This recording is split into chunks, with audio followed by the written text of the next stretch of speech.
Hi, it's Larold, and we've gotten some big news updates about Legion Remix and the Midnight Alpha over the last several days, both of which are coming in just a couple of weeks, and we're here to break it all down. So let's get into it, but first be sure to subscribe to the channel if you haven't already. Join our Discord as well. We're over 1,300 members as of recently and still growing, so come join our community. Alright, so we have timelines for both the Legion Remix and Midnight Alpha. Legion Remix is going to go live October 7th. That is, at time of recording, like 2 weeks and 1 day away. And Midnight Alpha is going to be landing, they kind of buried it here in the post about it, but it's going to be landing October 2nd. That is a Thursday, so that is like a week and a half away from the time of recording. Now, a big difference between the two is Midnight Alpha is going to be invite only. They're going to invite community veterans, press, fan sites, friends and family, as they say. Standard operating procedure, right? So, as for Legion Remix, this is going to be available to every single person who has an active WoW sub. You can log in and blast stuff on October 7th, and it'll be something fun to do.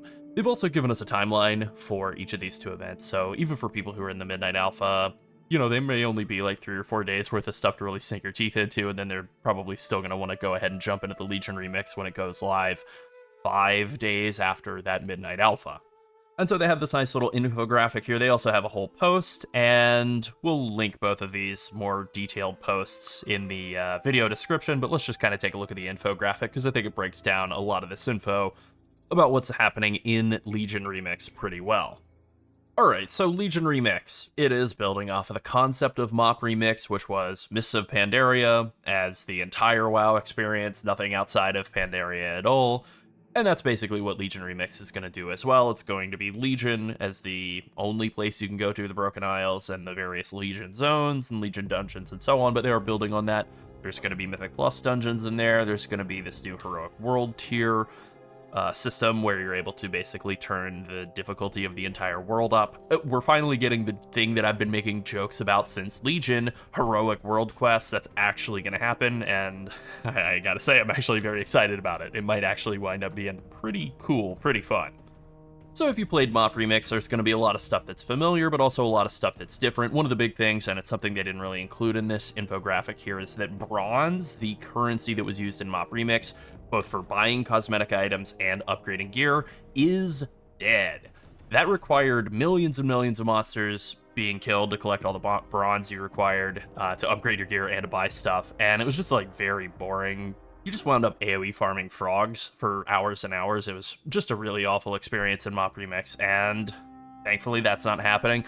Also, people who went super sicko mode and did all their farming before frogs got nerfed were able to blow through all the content in the game in the first handful of days, so it just really was a bad experience for everybody. Then they were done and they logged off for good, and then that took a bunch of power out of the game world as well, so it's just really not good.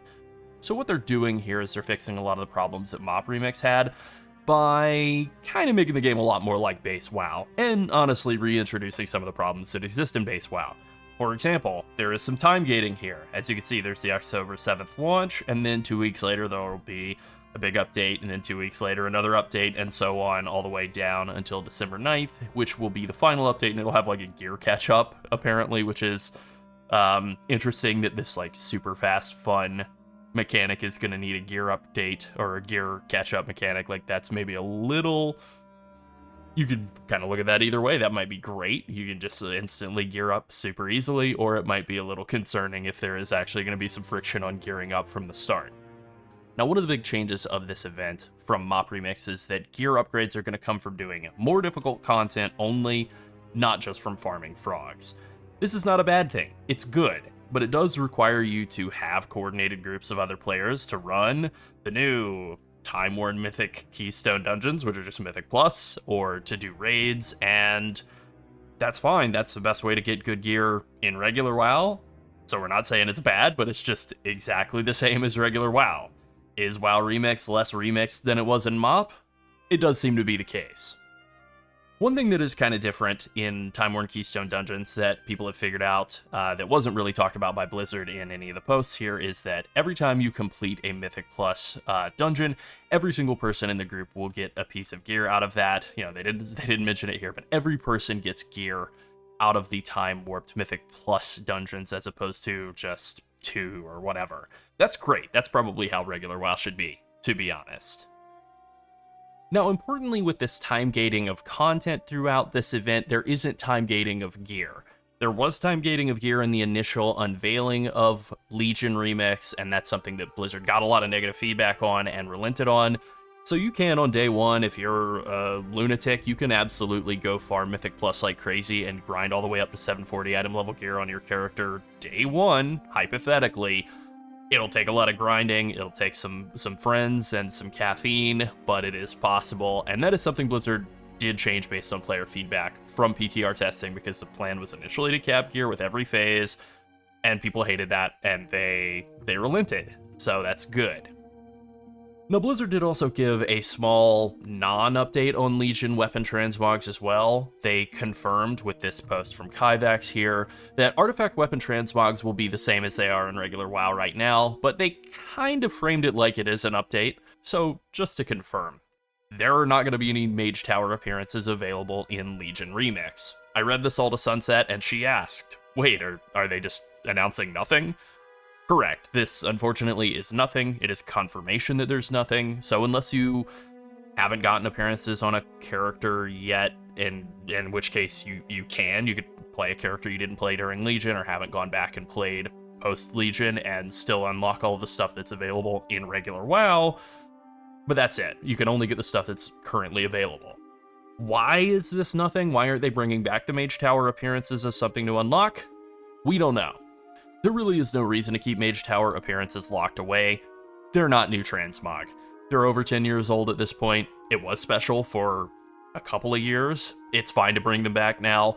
Gatekeeping transmogs that make people happy is unnecessary. No one loses anything by letting more people have a cool appearance to try and go unlock.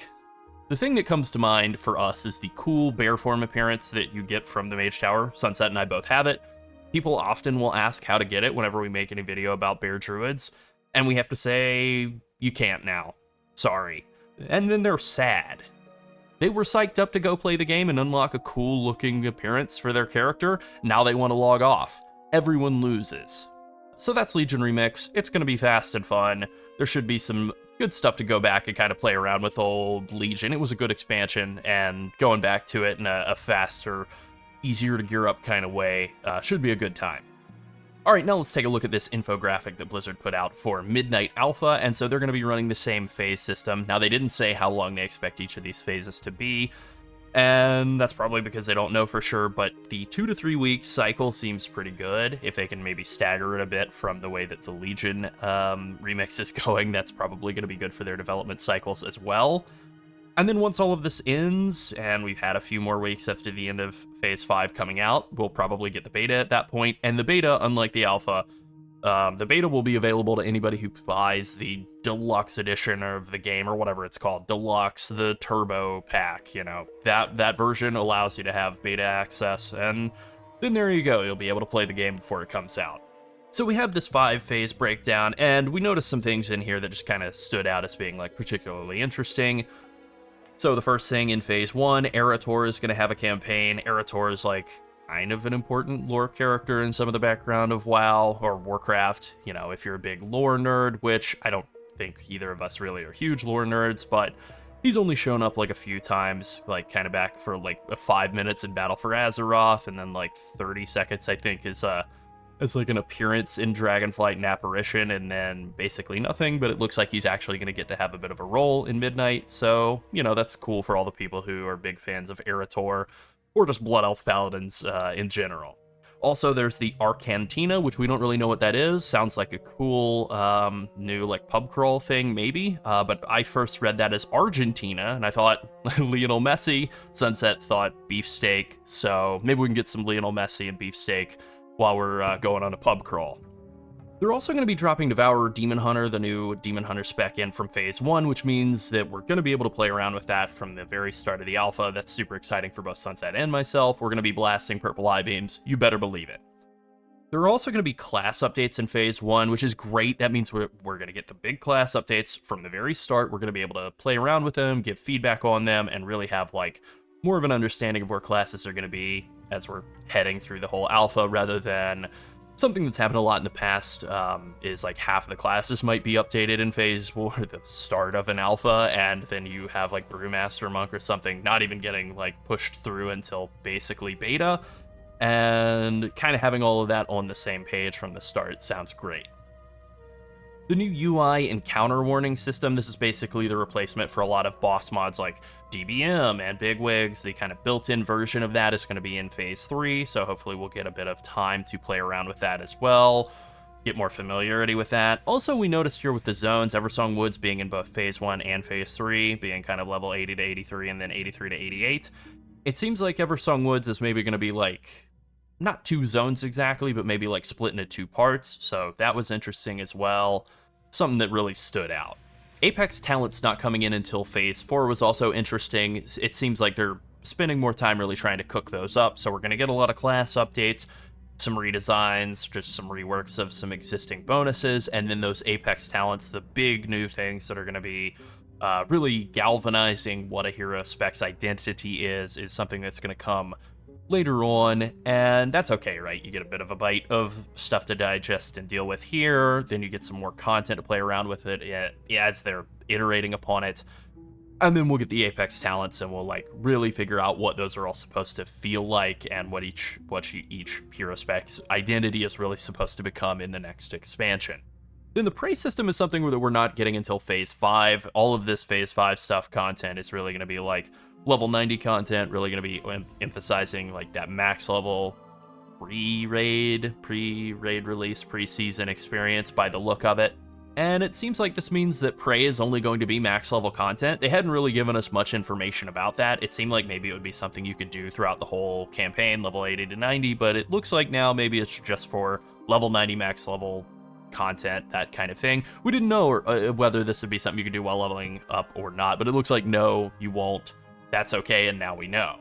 So with all of that being said, just jumping back into my old WoW expansion timeline prediction spreadsheet, it does look like, I feel like I kind of nailed it with my guesses on Legion Remix and the Midnight Alpha coming out. My previous guess had been September 30th. It's going to be October 7th, you know, within a week. That feels pretty decent to be on that timeline. So it does seem like we're very likely to have the Midnight Alpha running from kind of the start of October through to either sometime in mid-December is like kind of when it would make sense for us to get the Midnight Beta. But, you know, there's the end of the year holiday, so maybe it's something that comes around more like the start of 2026. And then with the standard being that the betas come out and then about 2.5 months or so later on we get the expansion launch. It does seem like March is a pretty good estimate for when we're going to get Midnight as the release date. You know, we don't know that for sure, but it does seem kind of likely. We're going to get a Q&A on October 1st, the day before that Midnight Alpha comes out.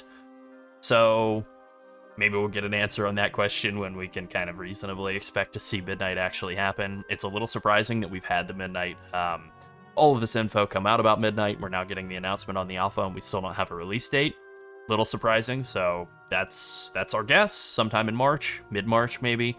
You know, feel pretty good about that, and hopefully that'll wind up being the case, because that would be actually a pretty quick turnaround on the Midnight expansion. It looks pretty cool and pretty purple so far, so hopefully that's when it is. Alright, that pretty much covers it. Legion Remix and the Midnight Alpha are both closing in quickly. They'll be here in time for Halloween, and we can't wait to play around with them. Be sure to like and subscribe if you enjoyed the video, and join the Skipping Sleep Studio Discord and become part of our community. And finally, thank you to all of our channel members. If you want to support us so we can keep making more WoW content, become a channel member, or come boost our Discord. Thanks for watching. Bye.